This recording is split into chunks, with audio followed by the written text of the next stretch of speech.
El carácter del hombre de Dios es el tema de la predicación que este día Iglesia Bautista Betel comparte con usted. Predicación a cargo del pastor José Luis Sosa. Deseamos que sea de bendición para su vida espiritual.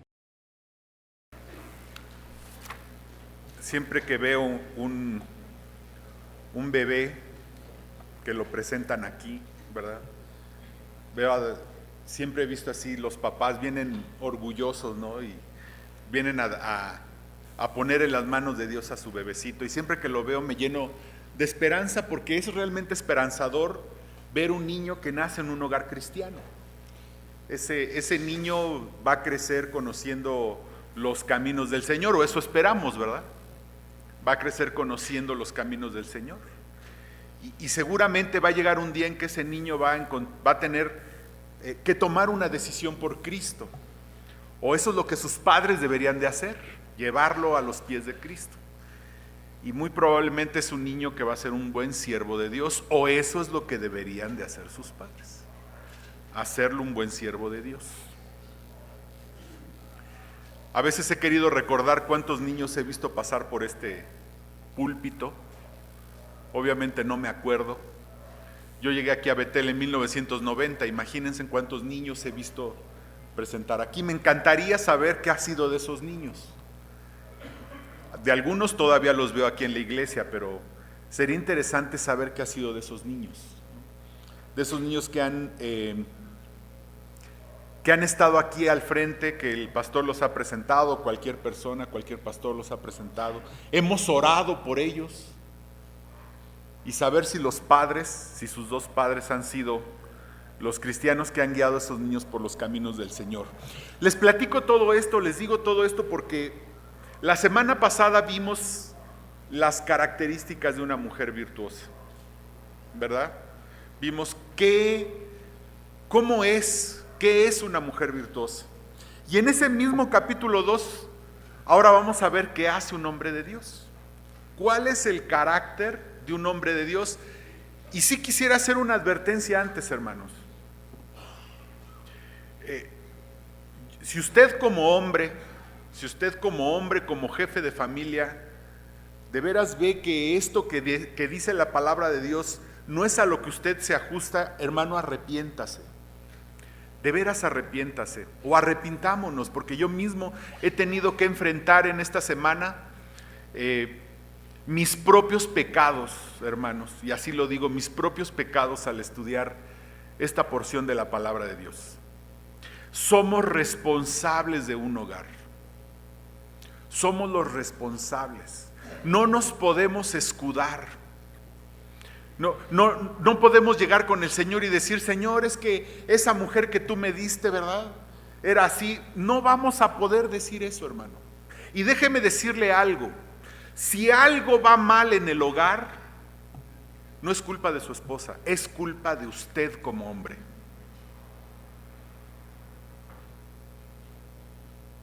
A usted lo puso el Señor en esa posición porque usted es responsable de que las cosas marchen bien en su hogar. Usted como hombre. Nunca va a poder decir: Señor, es que la mujer, o es que esa mujer que tú me... Hermano, eso es una mentira que Satanás le ha hecho creer. Si yo tuviera otra esposa, no es cierto, hermano. Usted es completamente responsable de su hogar. Si sus hijos salen mal, no es porque su esposa era una mujer que no los disciplinaba, es porque usted no quiso disciplinarlos. Todo lo que pasa en su hogar, hermano, somos cabeza del hogar. Debemos de modelar a Cristo en nuestras vidas. Y, hermano, todo lo que pasa en nuestro hogar es responsabilidad de los hombres. ¿Sabe cuál es el gran problema, hermano? Que cada día hay menos hombres. Hay niños berrinchudos, adolescentes con síndrome de Peter Pan, enamorados de su mamá, pero ya no hay hombres. Y si esto le parece duro, hermano, De veras, discúlpeme si esto lo ofende, pero esa es la realidad. Cada día hay menos hombres.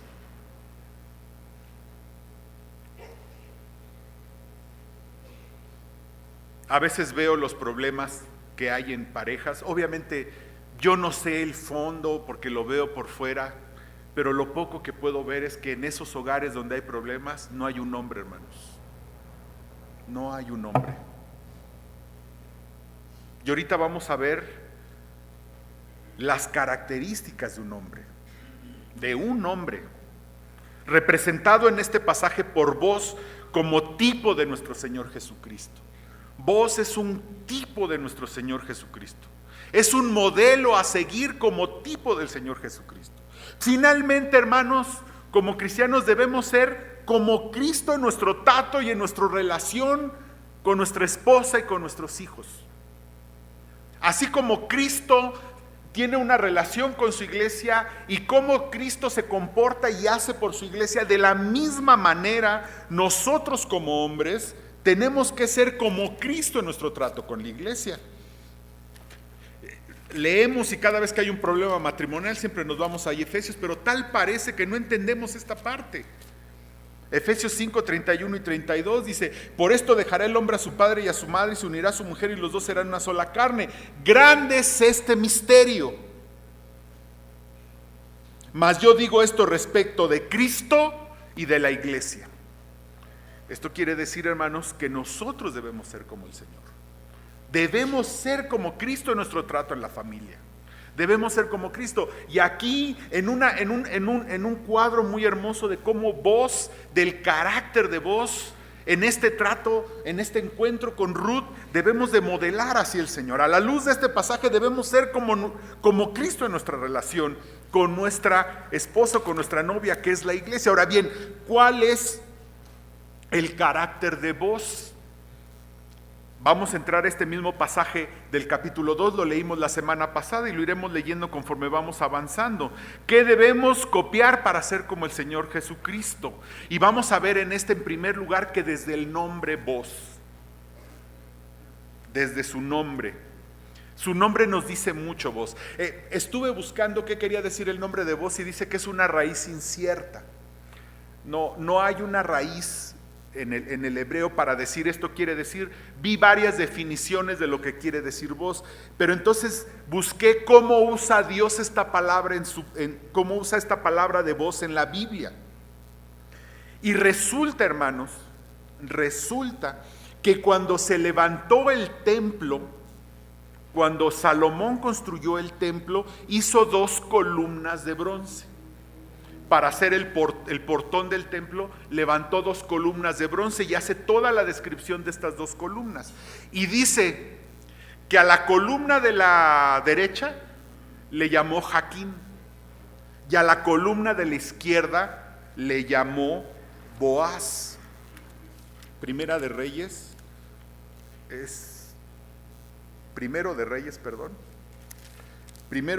7. Ya lo perdí, 21. Primero de Reyes 7, 21. Estas columnas se erigió en el pórtico del templo, y cuando hubo alzado la columna del lado derecho le puse por nombre Jaquín, y alzando la columna del lado izquierdo llamó su nombre Boaz, que es la misma palabra del nombre de vos. Vos quiere decir que vos, después ese nombre Dios lo usó como una columna. Y esto es lo que debe ser un hombre. Un hombre debe ser una columna. ¿Qué nos representa una columna? Debe de ser una columna de firmeza, de fuerza, de sostén, sin cambios. El hombre debe ser una columna en el hogar. El hombre debe ser una columna, un sostén. No hay cambios, una consistencia de siempre. No alguien que lo mueven, que lo testerean y se testerea a ese hombre. Le voy a decir una frase satánica, hermano. Quiero oír una frase satánica. Satánica. ¿Sí la quiere escuchar? No, hermano, es que por llevar la fiesta en paz. No, espérame, es que por llevar la fiesta en paz. ¿Sabe qué es satánica? Está bien cuando no queremos pelear peleas que no deben ser peleadas. Hay peleas que no debemos pelear. ¿De qué color pinta la mujer la casa? Que la pinte verde perico, a mí qué me importa.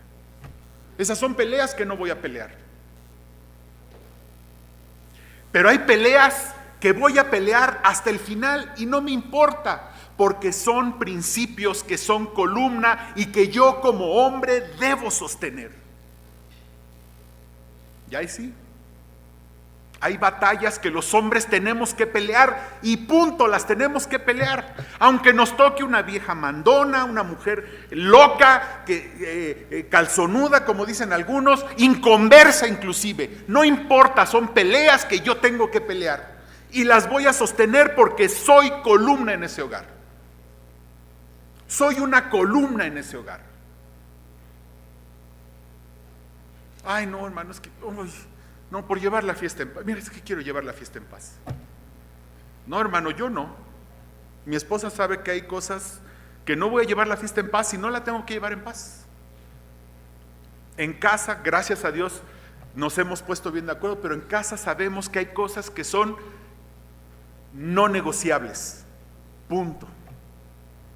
No se van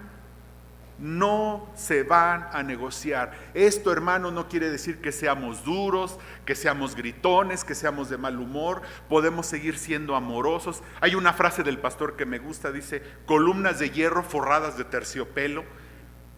Así debemos ser. Seguimos siendo amorosos, seguimos siendo amables, seguimos siendo cariñosos. Eso no quita, ser firme no quita que seamos amorosos, cariñosos, amables. Simplemente somos inamovibles cuando se trata de principios. Y hay veces que los hombres peleamos batallas que decimos: madre mía, por favor, no es cierto. Me acuerdo que una vez llegué a la casa de... No lo voy a decir ya, hermanos, porque llegué a una casa y estaba los dos cristianos, ¿verdad? Y el señor armó semejante trifulca porque los muchachos no habían ido al fútbol americano, ¿no? Sin embargo, era capaz de negociar el asistir a la iglesia, eso sí, no había problema. Si querían asistir o no, era algo que él no peleaba. Pero que faltaran al fútbol americano los niños, ahí sí, se armaba la trifulca de la tierra. Y hay peleas, hermanos, que son absurdas. Y a veces habemos hombres que peleamos todas. No, hermano, hay que saber qué peleas pelear. Hay que saber cuándo ser firmes. Hay que saber sobre qué principios vamos a ser firmes y vamos a ser columna en el hogar.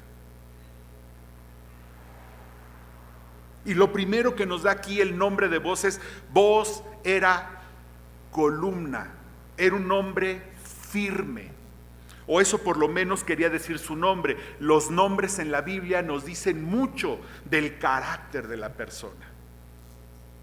Dos, Boaz era un hombre comprometido en el ministerio. Y esta es una enseñanza, hermanos, para nosotros como hombres, pero para aquellos muchachos que se van a casar. Si nosotros vemos, Ruth era una mujer comprometida en el ministerio. Si recordamos, Boaz era un hombre comprometido en el ministerio. Y déjenme decirle, jóvenes, ustedes no van a encontrar a su esposa más que comprometidos en el ministerio. A veces dice la muchacha: ay, me encontré un novio. Sí, qué bueno. Y es cristiano. ¿Ah, sí? Sí, va a la iglesia. Oye, ¿y si es cristino? ¿Qué tal que es cristino, no es cristiano? No, hermano, déjeme decirle, con que sea cristiano tampoco es garantía.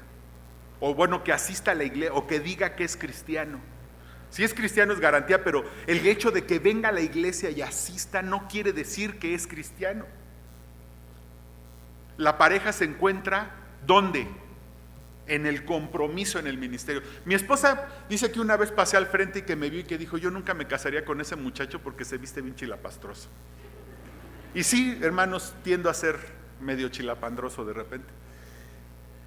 Y ella dijo, no, o sea, yo no tenía esperanza. ¿Dónde cree que mi esposa y yo nos empezamos a gustar?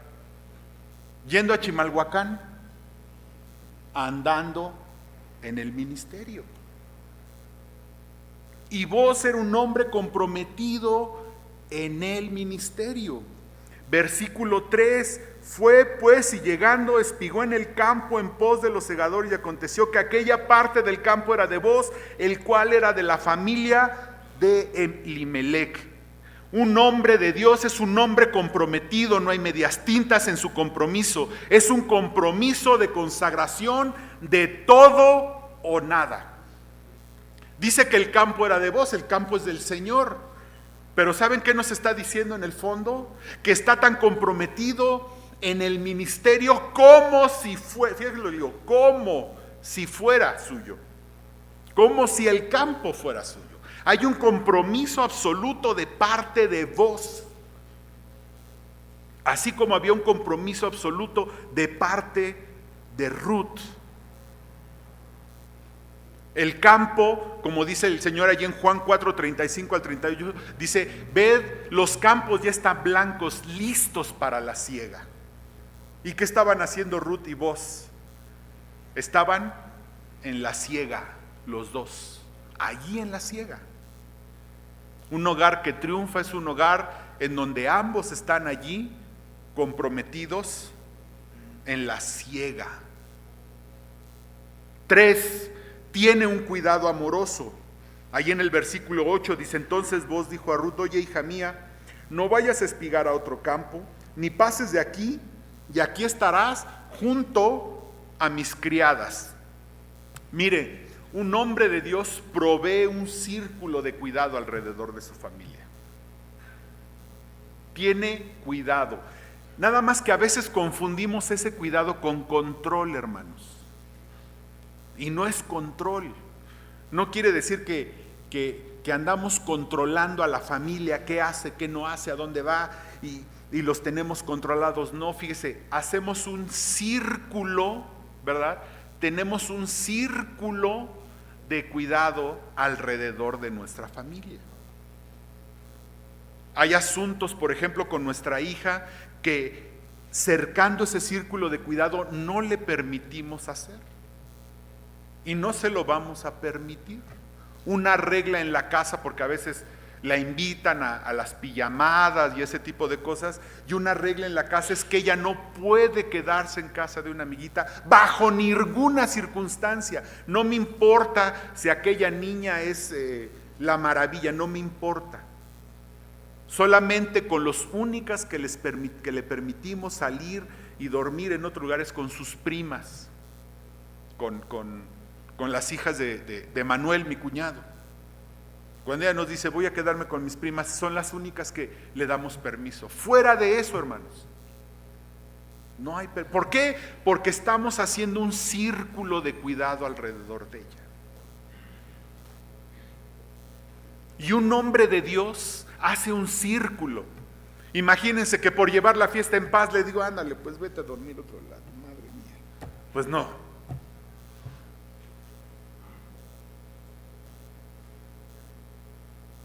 Y ese es un principio, una regla que no vamos a romper nunca. Cristo tiene cuidado de nosotros. Primera de Pedro 5:7 dice, echando toda vuestra ansiedad sobre Él, porque Él tiene cuidado de vosotros. ¿Quién? Nuestro Señor. Tiene cuidado. No es control, hermanos. ¿No? También el cuidado a veces, hermanos, un hombre que tiene cuidado de su familia, también sus problemas los lleva de cierta manera. Había una pareja, ¿no?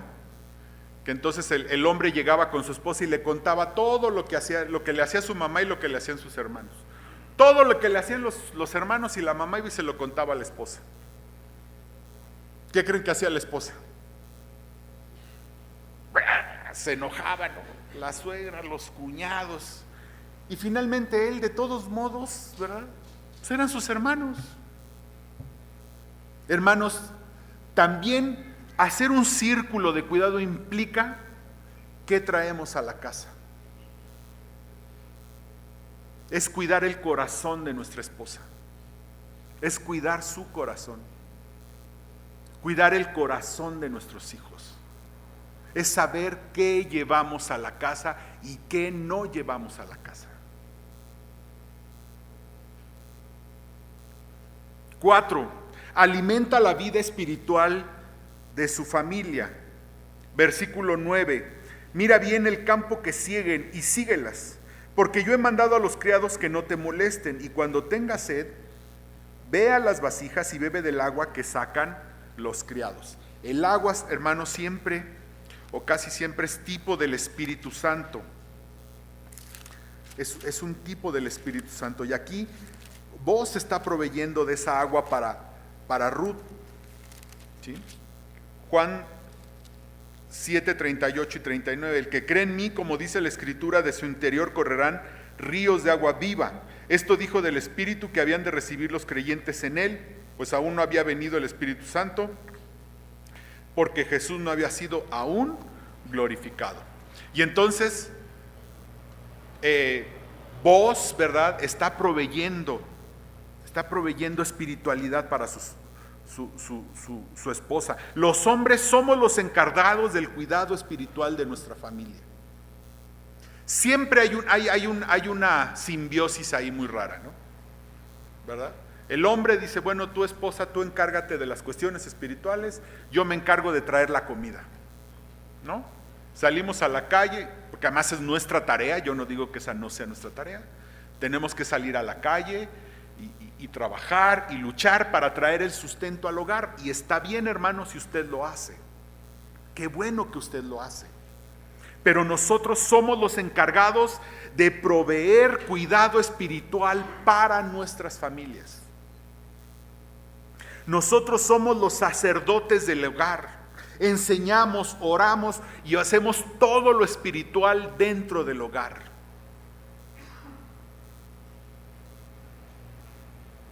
Nosotros estamos cuidando la vida espiritual de los miembros del hogar. El hombre es el que debía de estar preocupado porque sus hijos lleguen al Señor.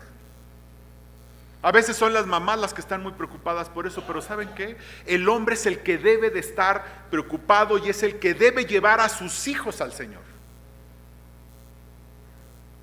O debe hacer que esos niños vengan al Señor. Somos los sacerdotes del hogar. Nos hemos dado cuenta en casa, ¿verdad? Yo me acuerdo que estaba muy chiquita Victoria, estaba chiquitita, tendría sus 4 años y todo. Ya mi esposa siempre ha tenido la costumbre, o tenía la costumbre de orar con ella, ¿verdad? Ahora de grande estamos al pendiente de que lea su Biblia, de que ore, ¿verdad? Mi esposa y yo tenemos pendiente de esas cosas, pero el hombre es el encargado, hermanos, de proveer de ello. ¿Cuántos de nosotros como hombres estamos al pendiente de que nuestras esposas lean la Biblia, de que nuestras esposas estén discipulándose, de que nuestras esposas estén creciendo espiritualmente, de que nuestros hijos conozcan al Señor, de que nuestros hijos estén creciendo espiritualmente, de que nuestros hijos tengan una buena relación con el Señor? Y esa es una tarea de nosotros como hombres. Esa es nuestra responsabilidad. Un hombre de Dios también es un hombre agradecido.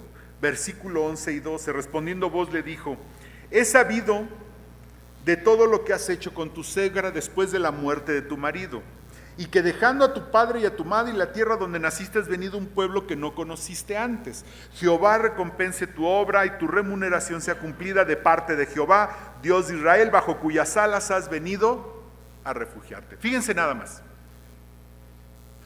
Más adelante Noemí da testimonio de que Boaz los había tratado bien a ellos y a sus muertos, quiere decir a su esposo y a sus hijos. La misma Noemí da ese testimonio. Pero Boaz responde en agradecimiento a Ruth. Le dice: oye Ruth, he visto que cómo te comportaste con tu suegra, ¿verdad? Cómo dejaste a tu familia y te veniste con tu suegra y cómo te has comportado con tu suegra, le dice Booz. ¿Verdad? Y entonces Booz responde en agradecimiento a cómo Ruth había actuado con Noemí. Booz responde ayudándola. Aquí le dice, porque tú has sido así con Noemí, por eso yo estoy respondiendo de esta manera contigo. Quiere decir que Booz era un hombre agradecido. Booz reconoce los actos de Ruth y responde en agradecimiento a ella, por cómo es ella con Noemí. Recordemos que Elimelec, el esposo de Noemí, era pariente de Booz, no sé, un primo o tal vez un hermano, era algo de hermano no, porque hubiera tenido mejor derecho, pero seguramente un primo de Elimelec. Como hombres siempre debemos actuar con gratitud, ser agradecidos, primero hacia Dios, hermanos. Vivir una vida de agradecimiento hacia Dios, sabiendo, hermanos, que lo bueno de nuestras vidas, todo don perfecto, toda cosa buena proviene de lo alto. No es porque usted sea muy inteligente, no es porque usted sea muy hábil, no es porque usted sea una maravilla de persona. Si usted es cristiano, todo lo bueno, todo don perfecto proviene de Dios. Así es que nada más por eso usted debería de ser muy agradecido. Usted debe agradecer por la esposa que tiene. Y aunque usted me diga, ay hermano, pero de veras debo dar gracias por esta mujer. Sí, hermano. Le voy a decir algo.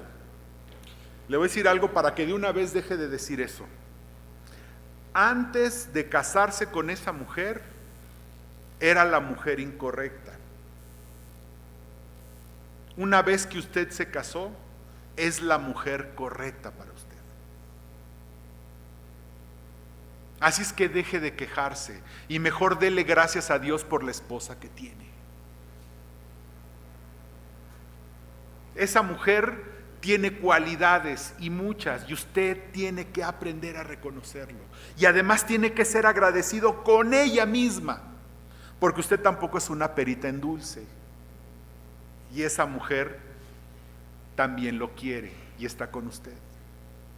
Así es que también tiene que ser agradecido con ella y actuar en agradecimiento, no de dientes para afuera. Porque así somos, ¿verdad? Venimos aquí a la hora del agradecimiento, ¿verdad? Lloramos, Señor, gracias por lo grande que eres, ¿verdad? Aquí damos un testimonio, no, el Señor hizo maravillas en mi vida. Y salimos de aquí y no volvemos a ver a los hermanos. El verdadero agradecimiento responde. Cuando yo estoy agradecido con alguien, ¿cómo respondo? En agradecimiento hacia esa persona. Cuando alguien tiene algo bueno conmigo y yo tengo un corazón agradecido, ¿cómo respondo? En agradecimiento igual. El agradecimiento se responde con amor. Es más, dé gracias a Dios por su esposa todos los días. Y va a ver que su esposa va a terminar cambiando. Dios la va a cambiar. El hombre de Dios imparte la palabra de Dios en el hogar. Versículo 14, Booz le dijo a la hora de comer, ven aquí, come del pan y moja tu bocado en el vinagre. Y ella se sentó junto a los segadores y él le dio del potaje y comió hasta que se sació y le sobró. El pan es cuadro de la palabra de Dios. El alimento siempre es es tipo de la palabra de Dios. La palabra de Dios se le compara con miel, con manzanas, con pan. Si usted quiere una dieta balanceada, hermano, coma de la palabra de Dios. Es balanceada, ¿verdad? Y aquí en este contexto, Booz es el que le da el pan a Ruth, ¿verdad? Booz es el que da el pan. El hombre enseña la palabra de Dios en su casa, con su voz y con su vida. Dios le da indicaciones a Israel y le dice, y estas palabras las repetirás y te las pondrás en tu frente y te las pondrás en tu mano y las repetirás en el camino y todos los días. Tampoco quiere decir que usted tiene que ser una taravilla, pero ¿qué quiere decir? Que la palabra de Dios, usted como hombre es quien le enseña y le imparte en el hogar. Pero hermanos, si muchos hombres ni siquiera la conocen, ¿se imaginan?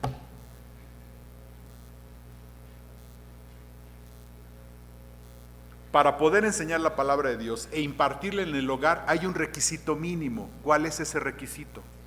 Conocerla. Conocerla.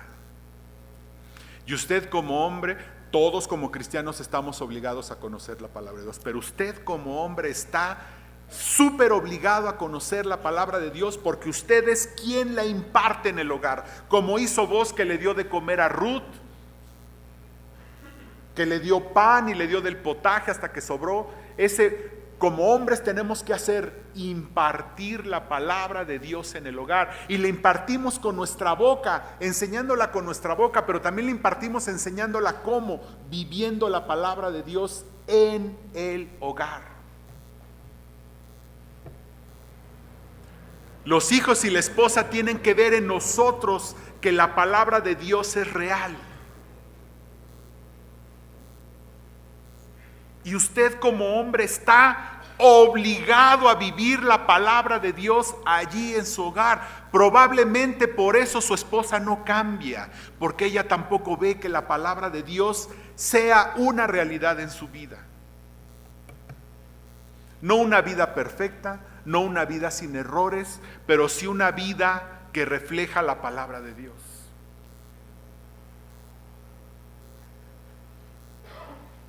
Imparte la palabra de Dios, y tenemos una promesa, hermanos, cuando nosotros impartimos la palabra de Dios. Cuando yo leí por primera vez este pasaje,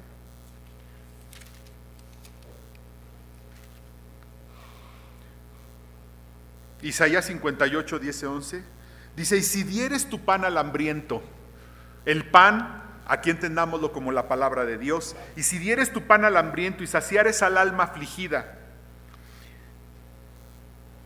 en las tinieblas nacerá tu luz y tu oscuridad será como el mediodía.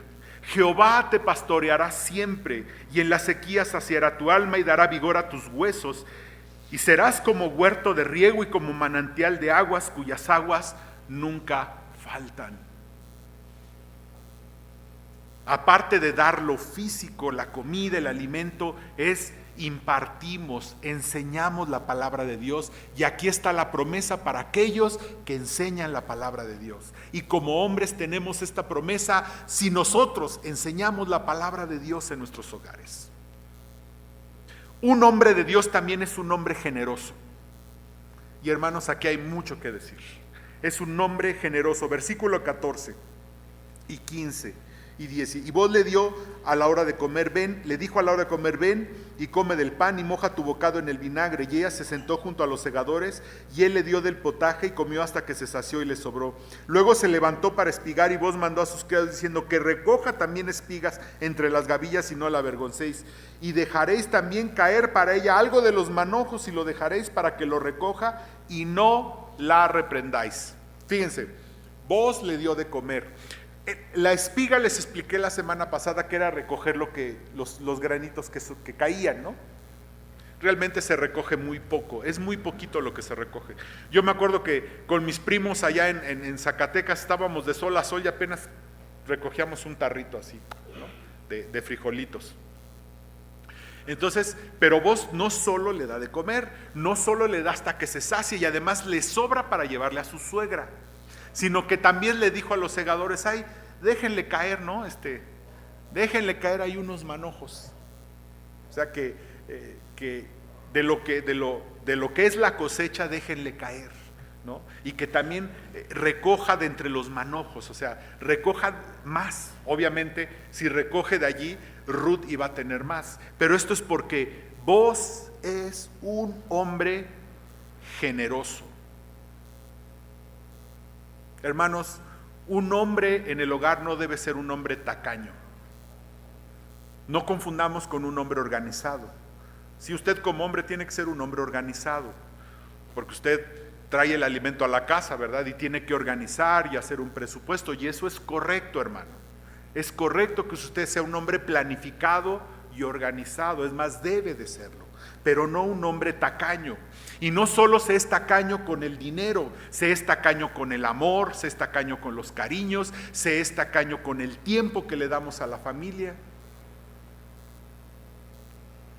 Un hombre de Dios es un hombre generoso en su tiempo, en su amor, en sus bienes, en su compromiso con su familia. Es un hombre generoso con su iglesia. Y déjeme decirle algo en este punto. Quien no es generoso con su iglesia, hermano, no lo es con su familia. Y no estoy hablando solo de dinero, Ojo. Quien no es generoso en su tiempo, quien no es generoso en su dinero, quien no es generoso en su amor a su Dios y a su iglesia, hermano, tampoco lo es en su familia. O tiene sus prioridades invertidas. Yo siempre les he dicho, dime dónde pones tu dinero y yo te diré quién es el primer lugar en tu vida. Así de simple. Otra frase que me gusta, viendo tu cartera, yo sé qué lugar ocupa Dios en tu vida. Y esto no es pare de sufrir, tráigame su dinero para que usted reciba más, no, hermanos. Es simplemente dónde tenemos nuestro corazón. Y le voy a decir algo, hermano, que tal vez ahorita el pastor me baja del púlpito, pero se lo tengo que decir. La iglesia no necesita su dinero, hermanos. La iglesia, escúcheme bien, la iglesia no necesita su dinero, porque a la iglesia la sustenta el Señor. Y este año pasado, que fue duro en cuestiones económicas de la iglesia, este año 2015, y a través de cada mes vimos cómo Dios fue supliendo las necesidades de su iglesia. Era 20 y tantos de diciembre y no se habían pagado aguinaldos.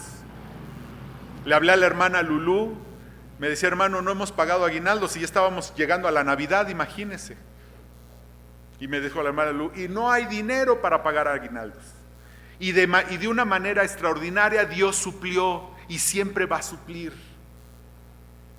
La pregunta para usted es, ¿cuánto le indica a Dios que usted debe dar? Esa es la pregunta, hermano. Olvídese del diezmo, olvídese de la ofrenda y del 10%, olvídese de eso. Pregúntele a Dios cuánto debe dar. Piensa en lo que Dios ha hecho por usted y pregúntele usted a Dios, Señor, ¿cuánto debo dar? Y además, permita que Dios le responda esa pregunta.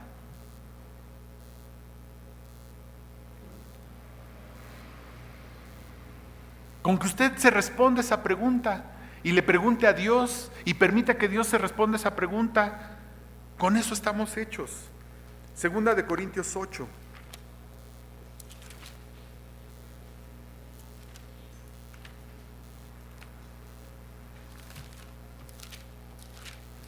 Para que no me diga, ay hermano, es que yo no tengo, fíjese que con tantos problemas económicos ahorita, de veras no tengo nada para dar. Muchos hermanos me dicen eso. Pero fíjese lo que dice 2 Corintios 8, a partir del versículo 1. Asimismo, hermanos, os hacemos saber de la gracia de Dios que se ha dado a las iglesias de Macedonia. Le está hablando a los corintios, y Macedonia estaba al norte, que en grande prueba de tribulación, la abundancia de su gozo y su profunda pobreza abundaron en riquezas de su generosidad, pues doy testimonio de que con agrado han dado conforme a sus fuerzas y aún más allá de sus fuerzas. Macedonia, las iglesias de Macedonia eran muy pobres. Pablo estaba recogiendo un donativo para las iglesias de Judea.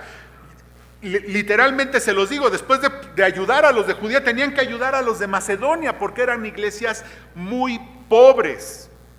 Y Pablo le está hablando a una iglesia rica, déjeme decirlo, porque Corintio tenía más posibilidades económicas, pero Corintio había prometido y se habían hecho Habían hecho una promesa y por eso les escribe esta segunda Pablo y les recuerda, hey, lo que prometieron, no se hagan los disimulados, hermanos.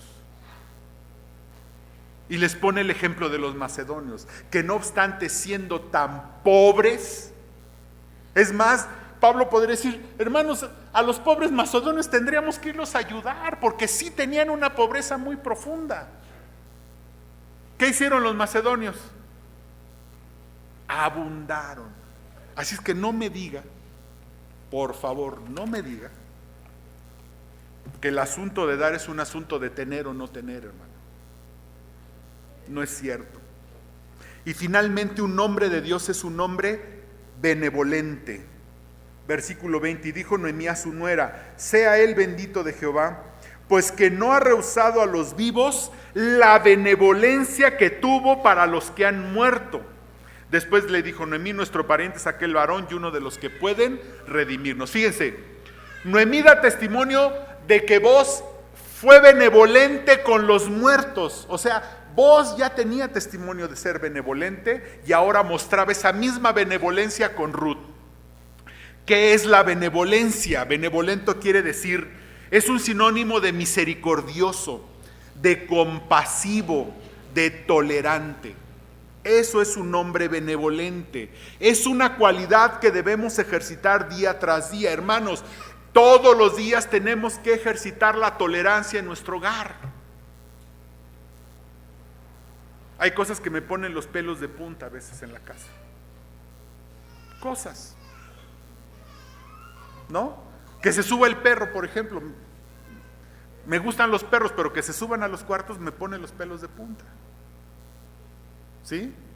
Claro, los bajo a patadas, pero hay otras cosas que no puedo hacer a patadas, hermanos.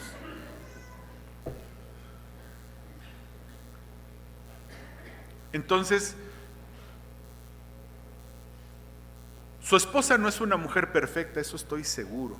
Como usted no es un hombre perfecto, y eso también estoy más que seguro. Pero usted tiene que aprender a ejercer la tolerancia y la compasión para poder convivir con su esposa. Es más, por mucho que usted ame a sus hijos, hay cosas que sus hijos no son perfectos y hacen cosas que a usted no le gustan. Probablemente no son malas, pero a usted no le gustan. Pero usted también tiene que aprender a ser tolerante con sus hijos. Insisto, esto no quiere decir quebrantar los principios. Esto no quiere decir que usted deje de ser columna, como dijimos en la primer cualidad. Pero quiere decir que usted y yo tenemos que ejercer la comprensión y la tolerancia dentro del hogar. La misma comprensión y tolerancia que debemos tener en la iglesia, hermano.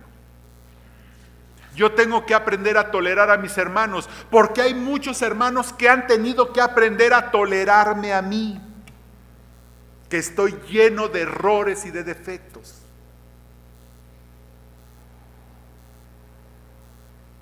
Yo sí no soy una monedita de oro, hermanos, y los que me conocen de cerca lo saben.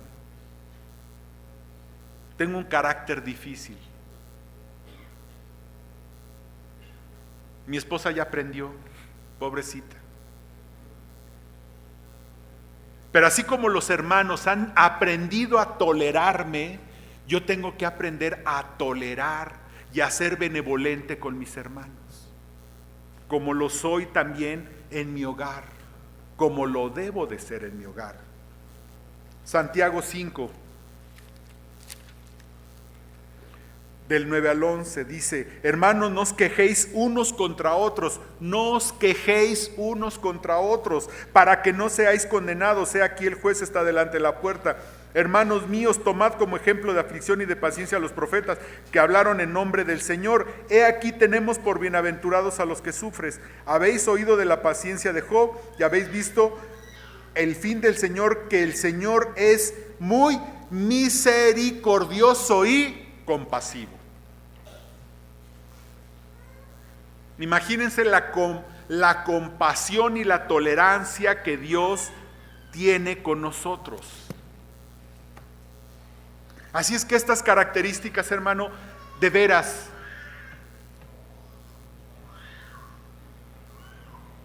Si hemos visto que en algo hemos fallado, hermanos, vengamos en arrepentimiento a Dios. ¿Por qué los hogares están como están, hermanos? Por los hombres. No es por las mujeres, hermano. Perdóneme, pero no es por las mujeres. Somos los hombres las cabezas del hogar. Somos los hombres los que estamos al frente de un hogar. Somos los sacerdotes de ese hogar. Y si el hogar anda de cabeza, hermanos, es porque el hombre anda de cabeza. Y es porque no hemos aprendido que esto es lo que debemos ser en el hogar. Yo mismo, hermanos, al estudiar esto he tenido que enfrentar mis propios pecados. Pero siempre tenemos una segunda oportunidad, como decíamos en el primer sermón. La oportunidad de arrepentirnos y de corregir y de venir al Señor en arrepentimiento. Así es que, hermanos, si tú en este momento reconoces que no has sido el hombre que Dios espera que seas, es el momento de que corrijas tu camino, de que le pidamos perdón a Dios y de que corrijamos nuestro camino. Y de esta manera tendremos hogares mucho más consagrados y más victoriosos en el Señor. Oremos, hermano. Padre Celestial, te damos infinitas gracias, Padre. Infinitas gracias por tu amor. Gracias, Señor. Porque tú nos muestras en dónde debemos corregir, en dónde debemos mejorar, Señor. Te pedimos perdón si no hemos sido esos hombres como tú, Señor. Si no te hemos modelado a ti, Señor, como hombres. Señor, perdónanos si nuestros hogares están de cabeza o tienen problemas o hay asuntos, Señor, allí que tienen que resolverse, porque nosotros somos responsables como hombres de ese hogar. Como cabeza de ese hogar nosotros somos los responsables, Señor, y te pedimos que nos perdones. Y Padre, que tú obres en cada hogar de esta iglesia, Señor, para que haya mujeres virtuosas como Ruth y hombres entregados que te modelan a ti como vos. Gracias, Padre, porque nos has enseñado, Señor, y podemos corregir nuestro camino.